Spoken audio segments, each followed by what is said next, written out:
Hello,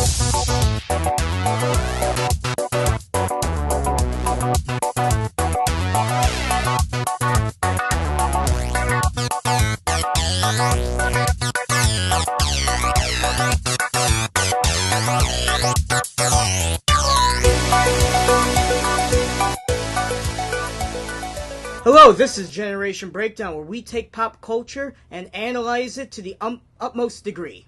I'm Derrick, I'm here with Jamal, and for you guys, we got a special treat. This year is the 25th anniversary of the 1989 Batman movie, and also the 75th anniversary of Batman as a character. Like, we've had Batman comics going for 75 years. It's finally time for us to actually look at the movie and the character and see why he's lasted so long in our mind. Now, Jamal, you're older than me, so you have a better memory as far as how long, like, seeing the 1989 Batman movie and how that affected you. Me, I was maybe 3 at the time. I remember that was pretty big when that came out because it was and is considered the first true blockbuster movie. Now, you've had blockbuster movies before, like Star Wars and arguably Jaws and stuff like that, but nothing that had such a gross combination of a media machine behind it that Batman did. It was the first time really that that had been done. So you saw it in the commercials, you saw it in McDonald's toys and shit. I think there was like a Domino's tie-in. Yeah, there was. You saw it on the MTV videos and all that shit. It was really, kind of the granddaddy of all the modern superhero movies in terms of how they go about promoting their products and everything. And it was kind of a big deal just because of all like the huge flash with it and everything. Then when it finally came out, it was just like, oh my god. It lived up to the hype. Yeah, it was amazing, and then went beyond amazing in terms of it, because the Batman that that we were familiar with was the 1960s campy, Adam West, old Chumma Chums. Right. That kind of Batman, right? And I used to watch reruns of that when I was a kid. So did I. I used to love it. With that, yeah. But a lot of people were kind of scared about that, I guess, because it's like, really, is that you're not going to go for that angle again, are you? So the '89 Batman really kind of introduced the mass population to this kind of darker, more serious concept of the Bat. And it was just mind-blowing. It was just completely, unreal. And true to the time, it was hyped up. It wasn't like oversexed, but there was definitely a sex appeal to it, from Kim Basinger playing Vicky Vale in it to just the Batmobile itself, which is still, even to this day, is considered the best Batmobile ever. I remember having the Power Wheels of it, just like driving down the street, like, this is awesome. Right. I mean, to this day, every Batmobile is compared to that car. Because it was long, it was dark, it was sinister looking, but somehow it still looked sexy, even though it's like it couldn't turn worth shit, but it was still badass. It was just a badass looking car.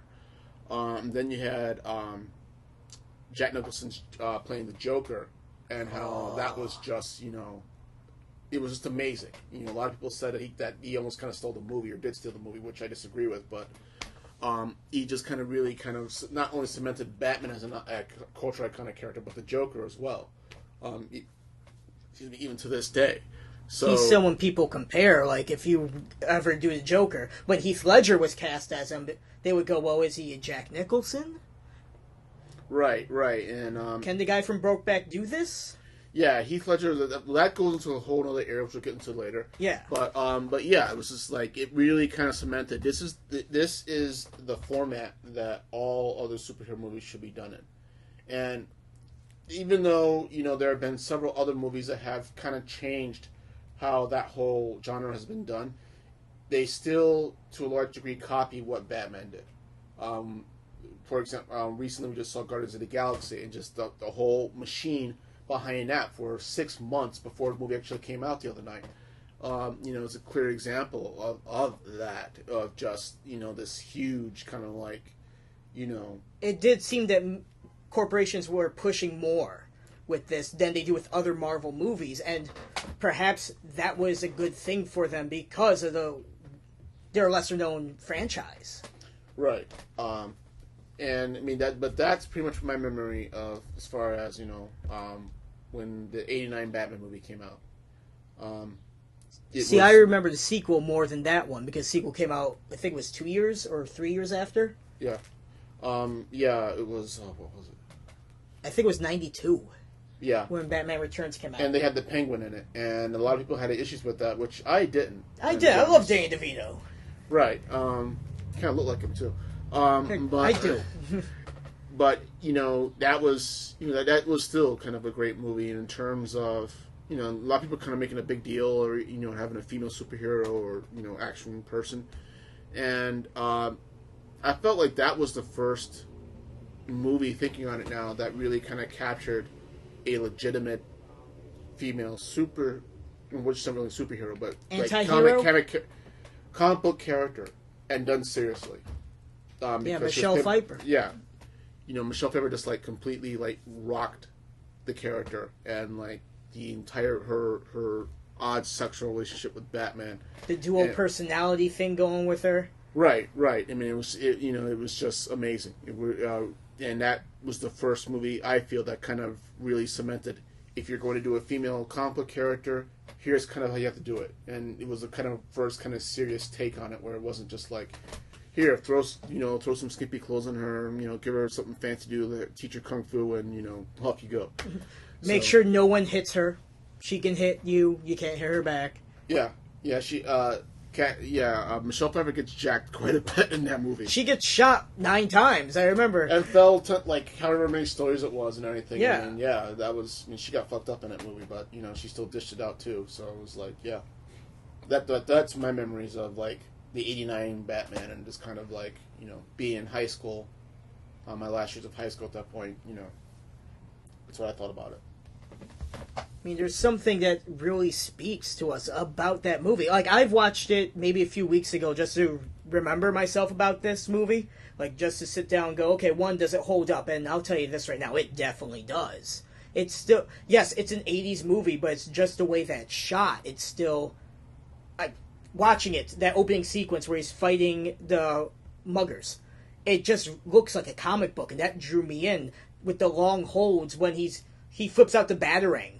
And it just holds on the hand, and then, of course, the guy's supposed to probably be about 100 feet away. Guy's maybe 20, 25, throws the batarang, and just how it captured it for me. It drew me in and just said, this is what I'm watching, and it's going to be awesome. And just the way it carries through. Yes, is it dated? Not so much. You still get that feel of, yes, this is an 80s car, this is that, but it's like watching Ghostbusters for me. Mm-hmm. It's... like, Ghostbusters is timeless.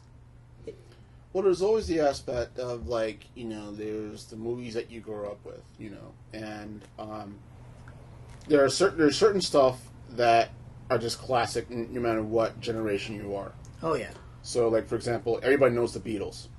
Oh, yeah. Even millennials know who the Beatles are. Wu-Tang Clan, Yep. Public Enemy, there are certain media products and groups and everything that are just timeless. They're literally timeless because they were like the first ones to kind of break the mold in terms of what it was that they did, and just really never get old. And well, they spoke for one generation, and that just carries over. Right, and my feeling, to me, I kind of felt like that, that Batman was like really kind of was the one that carried it over, and the really good example of that was in the movie The Neighbors that I just saw a couple of weeks ago. And to you, who's Batman? Right, the two of them are having this conversation of who they thought Batman was, and they're doing this. They're doing the voices. They're doing the comparison between Christian Bale and Michael Keaton, and going, I'm Batman, no, I'm Batman, whatever, and it was just fucking hilarious because it was just I'm Batman. Right, and it was just funny. One, because they were high as shit, but two, it was just really funny. And You're looking at two different generations and two well interpretations of the character. I never thought of it as two different generations, to be honest. I just thought of it as I never thought of it as like labeling it. I just kind of thought of it as it was just great seeing two people have different ideas of what they thought Batman was, or who they knew it as, and just kind of going up with that. So, and that kind of shows how the character has kind of has lasted for so long. Is that everyone, even if you think Christian Bale's Batman or Michael Keaton or George Clooney or Adam West for that matter, did we just skip over Val Kilmer?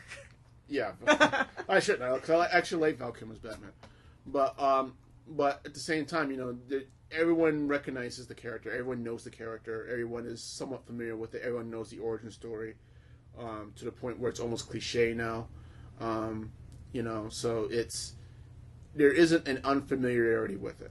Even if you're not into generally into like the comic book movies and stuff like that, you're still generally familiar with the character and everything. To jump off from the movie, but you mentioned like you could identify with the character and the different interpretations. I think as far as DC's got a character, yeah, they're going to say Superman, but Batman's always at the forefront. I mean, look at Superman. Yeah, we had the Christopher Reeves movies, but do we have more interpretations of Superman movies? No, we have more interpretations of Batman. And what makes him so specifically, let's put him at the forefront. Why do people like him more than Supes or Green Lantern? I think because Batman is the most relatable character. A lot of people have said that, if you're into comic books or comic book movies or that general genre, that the difference between Marvel and DC is that Marvel takes a more realistic approach to their characters. As the saying goes, the characters are flawed, and they're clearly flawed. They're made from their flaws. That's the thing. Right. It's not just throw some tights on them, give them a bunch of superpowers, and off you go. They have issues, and Batman clearly has issues. There was one cartoon that I was watching back in the 2000s, I think, Justice League Unlimited. Oh yeah. And in that, they have Wonder Woman, hitting on Batman frequently, and Batman just kind of tends to ignore her the entire time. So finally, when on a stakeout, she kind of corners him in it, and Batman just kind of stands there for a second, and he just jumps right into it. And it's brilliant. He goes, "Look, here are 3 reasons why relationship with you is not going to work out. 1, relationships within a team never work. 2, and this is the best one. 2, you're an immortal warrior apprentice. I'm a rich boy with issues. ... Lots of issues." And and so that's kind of what makes that's the appeal of the character, is that yes, he has the gadgets, yes, he has the toys and stuff like that, but his motivations are very real. What he does is very real. His frailties are very real, and yeah, the guy has issues, and in the comics they make frequent note of that, of how that affects his personal relationships and his almost inability to carry out personal relationships, because he has these issues that, yes, it makes him like one of the most feared characters, in the DC universe by both his friends and his enemies, but at the same time it makes him very personally difficult to deal with. Because he's that paranoid, and you wonder sometimes if he's that crazy, or if he's just really, really brilliant, or some sort of mix of the both.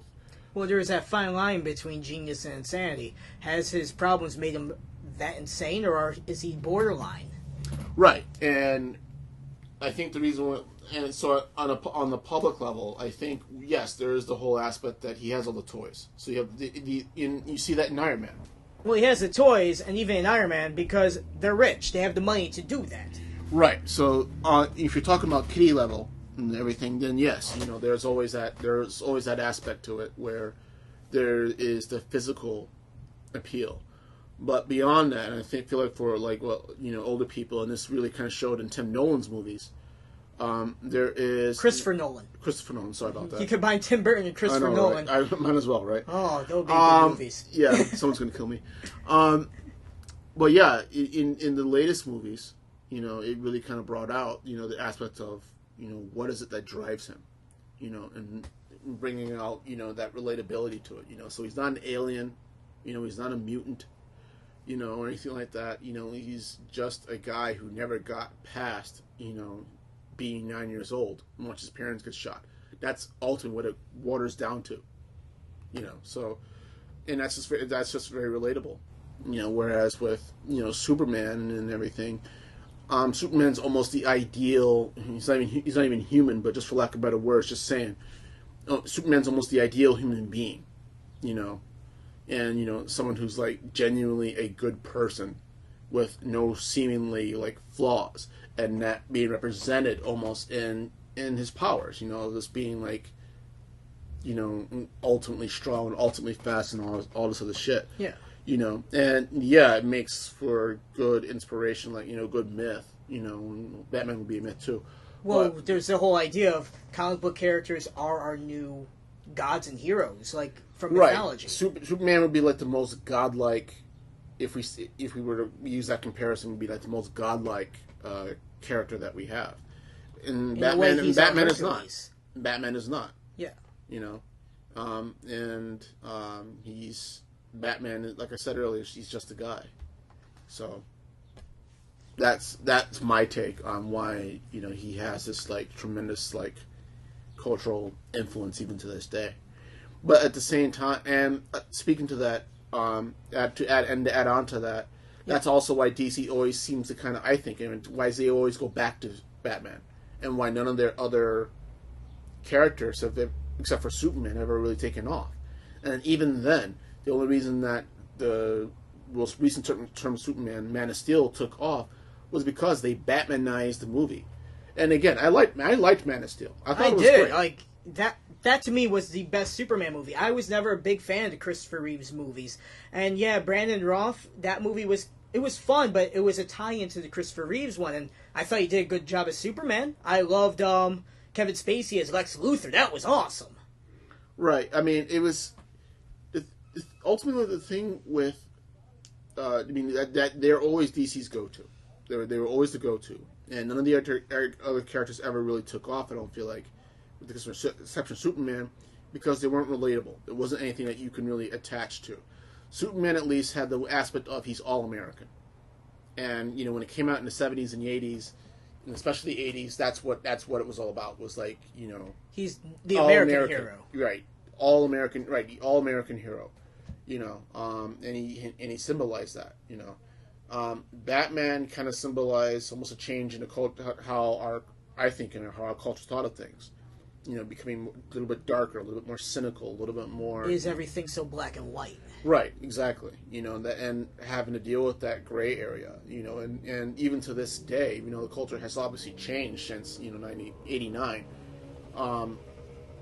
There's still that element of questioning everything, questioning institutions, questioning anytime anyone tells us something that's black and white, and having that bullshit meter of like, what's going on, and then what do you do about that, and how far do you go? Yeah.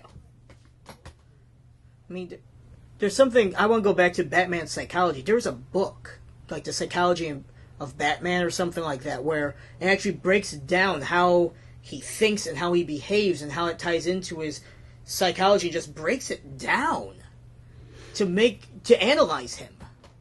Is he a man that belongs in an institution? And in some interpretations, he does. Yeah. There's a meme out there. This is one of my favorite memes. It goes with the cartoon Young Justice, where it's the sidekicks, like the kid sidekicks, and they're like, it shows one of them, and it just goes like, mentor hugs, and one of the mentors is hugging theirs. Mentor puts hand on shoulder, and the mentor is putting the hand on the shoulder of their sidekick, and then it just shows Batman and the whole Batman family, and they stare at each other. And then the next panel, they're just still staring at each other. It's close up on Batman, and just goes, fuck off. I mean, that to me says something where it's like, he cannot connect. Or he doesn't want to connect. How he treats his sidekicks. Like, after Jason Todd died, he didn't want another Robin. He kept pushing away other people because he didn't want to hurt those around him. He realized, yeah, like, this is what I do, and I used to have a kid sidekick, but one died. And I don't want that to happen again. No one needs to have the same pain I have. Right. Well, Batman is you talk about his mentality. He is the type of person where he does care. I mean, I think if you ever had a father who wasn't very emotional, wasn't very huggy a lot, if you compared to your mother, I mean, right. if you come from a 2-parent household home, those of you listening, and then you have the mother, hopefully, potentially, who's very affectionate, will hug you, says she loves you, etc., and the father who's just kind of like a little bit harder on you, or is not that affectionate, and whatnot. Batman is almost kind of that to the next degree. In terms he cares, he loves you, but he doesn't know how to show it. Right, or he just doesn't. And the irony of that is that the Bat family is what the sidekicks are referred to as. They've gotten to understand that about him. They know he cares, and they know that he has issues with that, and how to show that. So it's just and they accept that about him. So, you could almost call it. I debate whether you could call it like post-traumatic stress disorder, but because it's not like anxiety attacks or anything like that. But at the same time, there was just stuff that he never really recovered from when he was a kid. And, there's a lot to relate to that, in today's world with everything that, happens, with kids, who are maybe recovering from shootings at schools. Yeah. And stuff like that, How is that going to affect them when they become adults? I'm not saying anything that, are going to go take up, a costume and start fighting crime or something like that. But at the same time, maybe they may become more obsessive about certain things. Maybe they may become more distant. Maybe they may become more aggressive. I don't know. But that mentality of the Bat really is, I think, kind of steps out beyond the comic book universe. So that's always how I always interpreted that. And sometimes people need a break from that. And I think that's what people liked about the Iron Man movies. It was kind of like Batman, but not as dark. And it was just, I think a lot of people just kind of felt like it's nice to see a guy just have fun with it and not be, all dark and grim and stuff like that and whatever. Well, remember, that's kind of Tony Stark. Like, the way they set it up for him was his dad was kind of distant, and his dad's dead, but he didn't watch his dad get shot in front of him at the age of 9. Yes, he was captured by terrorists, and yes, he rose above that. But at the same time, his mentality as a hero is more of like, what, I'm rich, I'm a playboy, and he's a very public figure about it. He doesn't hide behind the mask and cowl. He flat out says, I'm Iron Man, I don't care who knows. Right, and this is a brief sideway here, but you kind of see, it was nice how they did that in terms of him having to deal with the consequences of that, which is, and kind of like... Now everyone's almost after kind of, right, no one's kind of, especially by Iron Man 3, you kind of side saying, and this is why Batman does not tell people who he is. Right. For this exact reason. Well, and it hurts the people around him when they attacked his house. That's what I'm saying. That's why. Pepper Potts. Right. So, but going back to the original point, though, is that I think a lot of people, when Iron Man, the first time movie came out, it was kind of a nice break from that because, it can get very depressing. Almost, if you get too sucked up into that and everything. And I don't know exactly what the distance was, but between Nolan's Batman and Iron Man coming out. Not that long. It was maybe a year. Well, we're talking like the first one, Batman Begins. Mm-hmm. Like, there was a bit of a gap, and it was nice to see these two movies come out around the same time. We're pretty much not the same character, but the same type. The playboy who has money, who can afford all this gadgets, and decides, I'm going to do good. Right. Yeah. It was different. It was the same thing, but at different extremes. But again, that does show the influence of the Batman character in terms of even Iron Man was kind of compared to Batman. Well, Iron Man came after Batman in the comics. I mean, Iron Man's a product of... But speaking to the public mind, though. Oh, okay, yeah. Speaking to the public mind, even Iron Man is compared to Batman. So even if people feel, that people may feel a sense of relief in that it's not as dark and everything, at the same time, you still compare it to Batman. And unconsciously says something about how we see those movies. Is that, well, why are you comparing it to Batman? What do you care if it? What do you care for? How much is like Batman or it's not? Well, I think that goes back to the fact that as a society, we see the grays. For the most part, we see the gray areas. We understand, yes, there are extremes, but there is a whole bunch of middle ground, and Batman sees that. Iron Man, he's very much like, this is who I am, and this is what I think is right, so I'm going to do this.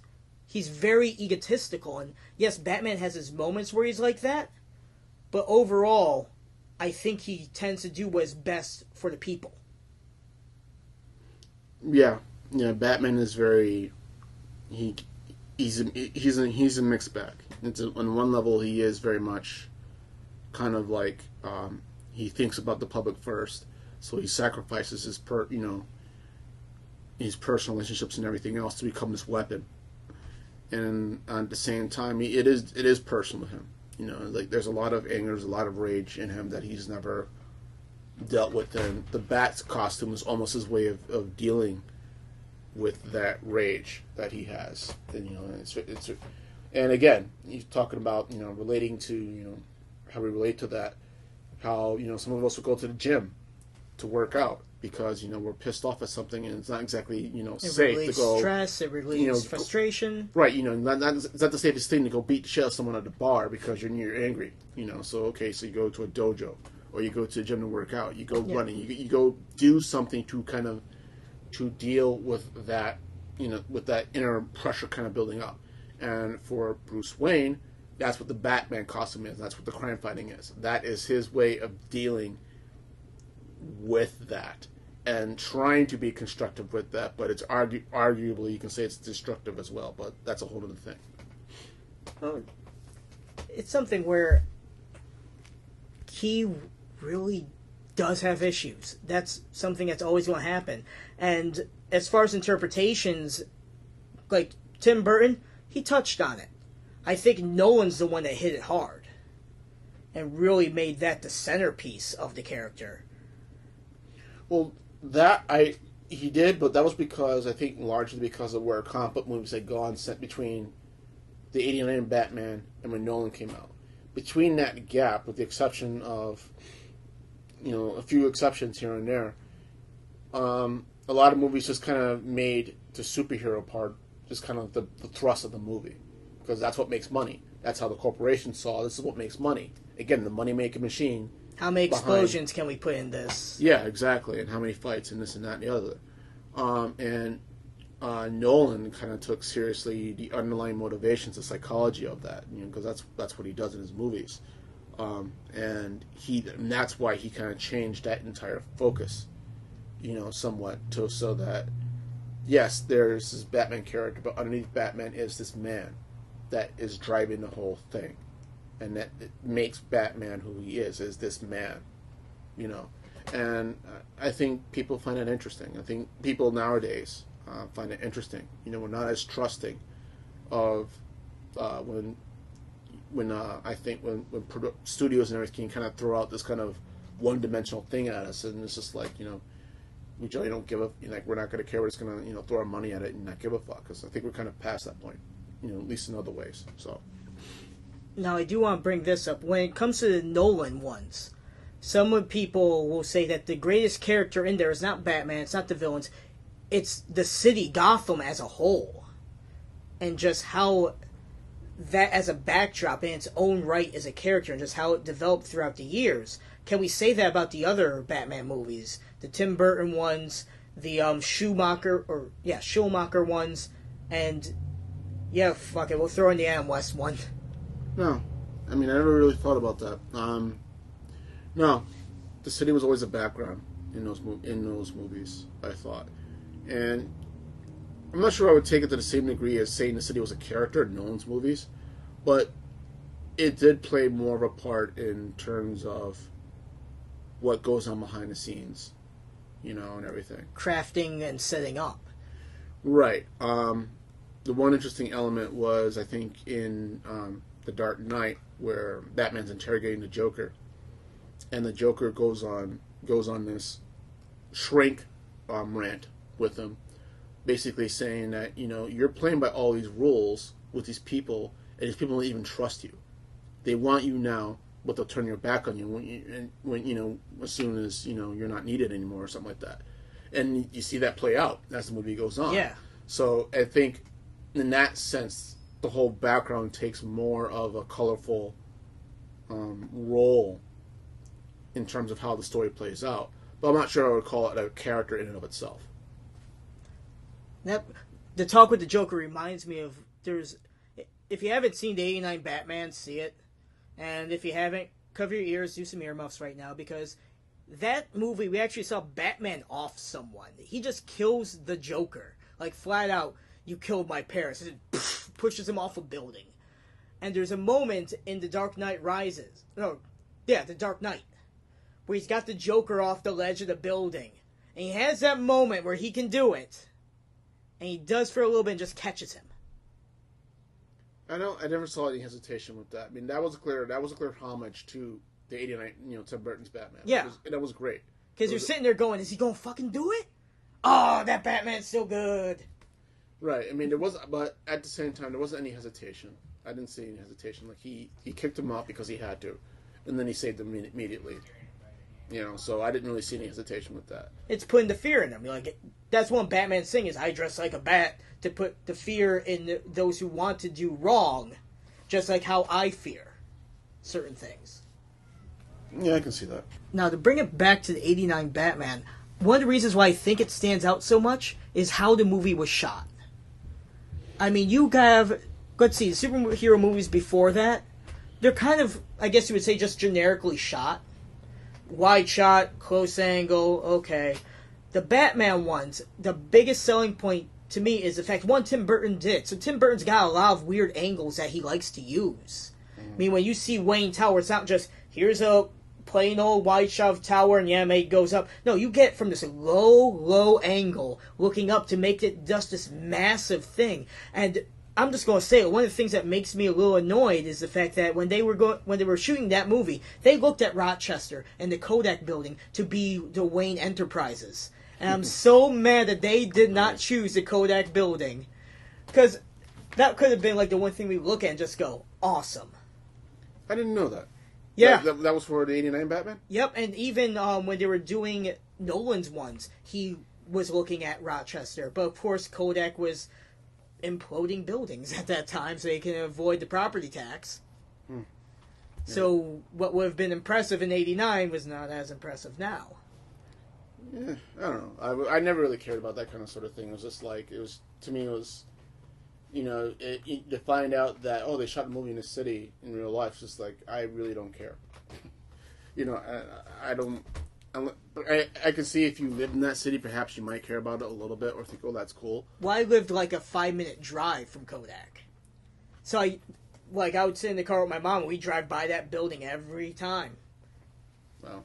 Yeah, so it's just like, no, if that would have been Wayne Enterprises and how I remember Kodak looked before the whole imploding thing, to me that's like, that could have been a good Wayne Enterprises. Interesting. But yeah, I never really thought, I've never really cared about where a movie was shot, location wise. I've never made that much a big deal out of it. I don't think a lot of other people do either. I mean, what they ended up doing was, let's shoot this on a soundstage, which, to their credit, was, I think, a good move. To take that and just go, we can do any color palette we want now.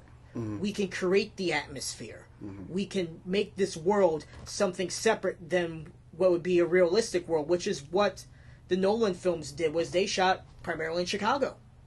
So they had this Chicago background. It was very realistic, where if you look at other movies that have that advantage of, we're going to shoot on a soundstage, yes, it looks real, but the color palette's different. You get a different mood, a different flavor. Like, look at Sam Raimi's Spider-Man movies. He shot those primarily on a soundstage, and the color palette's bright, it's vibrant. Is it New York City? No. It looks kind of like it, but the colors pop at you more. Okay, I see what you're talking about now. It paints a nice... It's like... Again, I'm going back to, it's like you're reading a comic. It's the artist's interpretation. As just instead of pages, we're with film. And instead of ink, it's paint. And we see it through the director's lens. Interesting. It just so happens that it ends up being Tim Burton's crazy-ass lens that wants to give us weird shots, and one of the things he wasn't able to do was give us the non-straight lines that he's famous for in some of his designs. Then what we got is the success of the Batman movies that he directed, and then they're leading into what ended up being a movie that never happened, Superman Lives. Never heard of it. Oh, okay. Well, that's a talk for another day, but to give you a brief history on it, Tim Burton was asked to direct a Kevin Smith-written Superman movie. Like, what happened was, I've seen interviews with Kevin Smith, and he goes, like, Tim Burton approached him and said, hey, I would like you to write Beetlejuice 2. And he's like, cool, I love Beetlejuice, I'll write Beetlejuice. And then he also said, I want you to write a Superman movie for me. And Kevin Smith wrote the Superman movie, and there was this weird producer who just kept demanding weird things, like, it was just some guy with some money. And what ended up happening was it was supposed to be the death and resurrection of Superman. And Superman was going to be played by Nicolas Cage. The main villain was going to be Brainiac. And there's going to be a documentary about, like, how this movie almost happened and then flopped. It wasn't like, hey, here's a movie, it's in development hell. Like, no, like, they built the suit. They have footage of Nicolas Cage in the suit. You see all the designs and stuff, and to Tim Burton's, like, credit, when he starts working on a movie, the designs and their coffee books, like, God, I forget what they're called, but it's, like, all of the images leading up to, like, this is the tone, this is this location, things like that. Like, they look beautiful. They look amazing. And then you're just like, what? Superman's gonna fight a big spider? Why? Superman is wearing not the normal Superman suit. Superman has long hair. Superman's Nicolas Cage? What is this mess? Jimmy Olsen was going to be played by Chris Rock? Yeah, I see the face you're making right now. Yeah, so what the fuck? Guess who's playing Jimmy Olsen? I mean, I like Chris Rock. I love Chris Rock. He's not Jimmy Olsen, though. Well, hey, Soup, stand for a picture. But yeah, so that movie almost happened. And then you realize why he was going to fight a big spider was it's the same guy who produced Wild Wild West. Okay. You remember the big metal spider? No, I haven't seen that movie in like fucking years. Hate to ruin it for you, but the climax is Will Smith fighting a big metal spider. Okay. I just remember people bitching about that movie forever. And I was just like, I really don't care. See, again, I was younger when that movie came out. So it was, to me, when it came out, it was like, this is awesome. And then watching it now, I'm like, oh, come on, Will. Will. Right. And then you go make After Earth, Will. Hancock. But in any case, going back to what we were originally talking about, so what do you feel about Batman, the character's effect on our culture? I think Batman's something that molds to what our culture is. If you look from the comics, from his inception in 1939 all the way up to now, he changes. I mean, when he first came out, he carried a gun, and he had this kind of intimidating costume, and then he picks on a child ward. He gets the first Robin, and he becomes more fatherly. And then what happens is you see a change in the costume where these big pointy ears become these little nubs. And there's a panel in that comic where he changes it, and Alfred's like, Master Wayne, what's with the ears? And he goes, I'm not here to scare children. And then with the comic code, like, yeah, he followed it. He was a little less violent in his things, and he had to change up his tactics. But then when we get to the 80s, and the whole Frank Miller aspect of Batman with the Dark Knight Returns. Mm-hmm. And Alan Moore's The Killing Joke. You get a darker tone, one that's not so trusting of society, which speaks for the 80s. And that's where we get the Tim Burton movie. And then we get early 90s, we get the Batman Returns. And then we get the Schumacher ones, which is a callback to the Adam West. Where in the 90s, we're a little more happy, we're a little more carefree as a society in America. We're in a surplus of money, we're good. And now that we're seeing the effects of how we affect other countries. We end up with the Christopher Nolan ones, where we see everything on a global scale and just how one man's effects to try to do good may not be what is good, and how we have to deal with it. Interesting. What are your thoughts on it? Well, try not to repeat myself here. Largely, I feel kind of similar. He is kind of a reflection of where we as a society have gone in terms of how we perceive things and how we perceive institutions in particular, and morality. Things are a little bit darker, but at the same time, we still like to think about there as a black and a white, but we have a harder time defining what that is. And so there's this gray area where it's just like you're not quite sure. And you always have people who question it and people who don't. And also to the sense of individuality. How Batman does what he does not to please anybody. Yep. He's not out to, be a hero. And he generally doesn't give a fuck what you think. He does what he does for some sort of sense of personal conviction that he has. He's not about the flash or the pizzazz like Tony Stark would be. Right. And as a society, we're very much individual. We're a very individual society. I mean, we can be kind of influenced by what other people think as well, but we like to at least think of ourselves as more individual, not giving a fuck what other people think about us, and we're going to do whatever the hell we want, and everything. And so I see a little bit of that kind of reflection in those 2 or 3 areas. And then with the Joker, just to briefly touch on that, how we deal with uncontrollable factors that we want to control, and we realize that we can't without breaking certain rules or codes that we may personally have. Well, a better thing than the Joker would be Hush, the character Hush, who is, he's the foil of Batman in the sense that they have a similar background and similar things have happened, but they went 2 different routes. Right, but thinking in terms of the cultural mindset, though. Okay. In terms of the cultural mindset, I think the Joker represents a type of chaos that can't be controlled.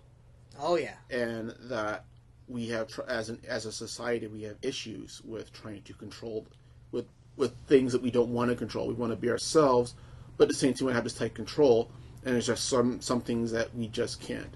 So quite literally, it's like that, that great line by Alfred in Dark Knight. Some people don't care about intimidation or fear. Some people just want to watch the world burn, and that's it. And that question of how do you deal with that, and that was one of the reasons why that movie has such a huge cultural impact on us when that came out, was because we're dealing with that then, and we're still kind of dealing with that now. So, but as far as that's kind of how I feel in terms of the cultural influence of Batman today, is that he represents what we would like to think of ourselves as, what we kind of are, and how we react to stuff that goes against that. And I guess on the last point that I would have would be that I think that as people in general, he's at the same time he's what we would want to be. Someone who is without fear, someone who can't. We want to be that person who can't be controlled by other people. I don't think it's without fear. I think it's someone that can really overcome their fear. True. You can interpret that. You can interpret that way as well. But yeah, I think there's always going to be that aspect where because he's a human being, he's not a mutant, he's not a god, he's not an alien from outer space. Us. He's a guy who shit happened to him when he was a kid, and he did something about it. I think we all kind of want to, at least many of us, want to be that kind of person, or at least have the ability to do that. And I think that's kind of the cultural influence that